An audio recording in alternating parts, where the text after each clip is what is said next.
આપણે ભાઈ તમે બધા મહિને કે જે વાત કરતા હતા ને અહીંયા નથી આવ્યું। પશુપાલક વાળા જ છે બધા પશુપાલક વધારે છે।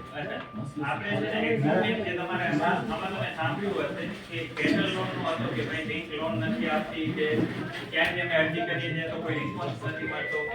તો તમારા ગામમાં પહેલે તો આ સેન્ટર જ છે, બરોબર છે? અહીંયા તમે કોન્ટેક્ટ કરશો તોય પણ અમે અવેલેબલ છીએ। એના સિવાય આપણી એક્સિસ બેંકને અમે બિલોંગ કરીએ છીએ। હું જો area manager Jagdish Gadhvi, agriculture અને પ્રોપર્ટી મોર્ગેજ સાથે કેટલ, ટ્રેક્ટર લોન એ બધી પ્રોડક્ટ છે। હું જો એક્સિસ બેંકની પશ્ચિમ કચ્છ વિસ્તાર મારા અંડરમાં આવે છે। એના સિવાય મુરુભાઈ છે, આ મારા માંડવી લોકેશન જે છે આપણો સમાગોગા બ્રાન્ચ છે, બારોઈ બ્રાન્ચ છે, આપણી અહીંયા માંડવી, સમાગોગા, બારોઈ અને અમારી કોર્ટ ને શક્તિનગર પર બ્રાન્ચ છે એક્સિસ ની બધી। એ બ્રાન્ચ મુરુભાઈ છે જે સ્થાનિક માણસ જ છે, આમ પોતે મૂળ ગોજાયના અને અત્યારે એમનું ભુજપુર રહેવાનું છે અને સમાગોગા બ્રાન્ચે બેસતા હોય છે। અને આ જે આપણા મોહનભાઈ જે તમારા ગામના જ છે, મોહનભાઈ, આપણે કેટલ લોન દર મહિને હવે ફૂલ પેજમાં આપણે ચાલુ કરી દીધું છે। છેલ્લે આપણે નોર્મલી એચડીએફસી બેંક કરતી હતી થોડા ટાઈમ પહેલા, પણ ઇન બિટવીન એ લોકોએ બંધ કરી દીધી હતી લોન કરવાની, પણ ત્યાર પછી કોઈ બેંક હતી નહીં। અત્યારે એવું સાંભળવા મળે છે કે કેડીસીસી બેંક ફંડિંગ કરે છે, પણ એ હવે કઈ રીતે કરે છે, કેટલું કરે છે એનો મને ફૂલ આઈડિયા નથી, કારણ કે રિસેન્ટલી કંઈક ટાઈ અપ થયો છે શરદ દેવીનો કેડીસીસી નો। પણ આપણી બેંક જે છે એક્સિસ બેંક એ ફૂલ એગ્રેસિવલી આનામાં વર્ક કરે છે અને ફંડિંગ નો કે બીજો કોઈ પણ વસ્તુ જે સરકારી સબસિડી તમને મળતી હોય છે પશુપાલનની લોનમાં, એના માટે પણ સબસિડી વાળા જે કેસ છે એ પણ આપણે પ્રોસેસ કરીએ છીએ। બસ શરત એટલી છે કે એચડીએફસી બેંકે જે ફંડિંગ કરેલું હતું પશુપાલનની લોનમાં ત્યાં ડિફોલ્ટ રેશિયો ઘણો બધો હતો, એટલે જે સારા કસ્ટમર હશે એને મળશે, બાકી કોઈ એમ જ અરજી કરે છે પહેલા જેવું હવે નથી। એક વખત શું છે દૂધના તાજેલા છે ને એટલે છાસ ભૂકી ભૂકીને પીવા વાળી બેંકો થઈ ગઈ છે બધી, એટલે મેઇન વસ્તુ એટલી જ છે। બાકી આપણે પશુપાલનમાં 10 લાખ રૂપિયા સુધીની લોન કરીએ જ છીએ। એનામાં જે રીતે સરકારી સબસિડી પ્રમાણે 70,000 ભેંસમાં જે લોન થતી હોય છે એ પણ આપણે કરીએ છીએ, 4,20,000 રૂપિયા અને 60,000 રૂપિયા ગાય દીઠ જે લોન થતી હોય એ પણ આપણે કરીએ છીએ। શરદ ડેરી કે માની ડેરીમાં જે દૂધ ભરાવતા હોય એ બધા માટે ફંડિંગ ઓપન જ છે આપણું, ને વધુ તો મુરુભાઈ છે એ થોડું તમને બ્રીફ કરી દેશે। આપણે અત્યારે જેટલા પણ પશુપાલકો છે શરદ અથવા માઈ ડેરીથી જોડાયેલા છે, તો એની અંદર જેટલા પણ તમે પશુપાલકો 2 વર્ષથી દૂધ ભરાવતા હો ને તેને જો લોનની જરૂરિયાત હોય તો આપણી એક્સિસ બેંક આપશે। બીજી વસ્તુ જે 12 દુધાળા પશુ યોજના સરકાર બહાર પાડે છે 12 મહિને, એમાં તમને જે વ્યાજની ને સેટ બનાવવાની સબસિડી મળે છે તો એ લોન પણ આપણી બેંક આપશે અને તમારે ખાલી સબસિડીની અરજી કરવાની રહેશે। બીજી વસ્તુ જિલ્લા ઉદ્યોગ કેન્દ્રમાંથી જે લોન મળે છે સબસિડી વાળી તે પણ આપણી બેંક કરી આપે છે। તો શરત એટલી કે તમે સબસિડીની અરજી કરાવી આવશો ત્યારબાદ તમને બેંક લોન આપશે। એટલે તમને એવું જ્યારે પણ સબસિડી માટે અરજી માટે જશો એટલે બેંક તમને ગવર્નમેન્ટ હંમેશા પૂછે છે કે તમને કઈ બેંક લોન આપશે, ત્યારે તમારી ફોર્મમાં એનું મેન્શન કરાવવું પડશે।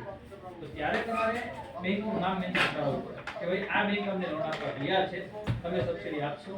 એટલે આપણે સબસિડી આમાં એક અપગ્રેડ હમણાં જ રિસેન્ટલી આપણે જિલ્લા ઉદ્યોગમાં જે મેઈન મેડમ છે ને સબસિડીનું કરે છે, મુરુપણ દીકરો વાત કરે છે, પરમ દિવસે જ મળીને આવ્યો છું, મારી ત્યાં સુધી વાત થઈ છે। એક તમને કહી દઉં કે ભાઈ સબસિડી આપણે જે સરકારી રીતે માનતા હોય ને કે સબસિડી આવતા મોડું થાય છે, પણ હવે સરકાર ઉપર પણ એટલો પ્રેશર છે, તમે આ જોઈ શકો છો બધા કનેક્ટ થાય છે ગ્રાઉન્ડ લેવલ ઉપર, તો એ લોકો ફૂલ એગ્રેસિવ છે સબસિડી માટે।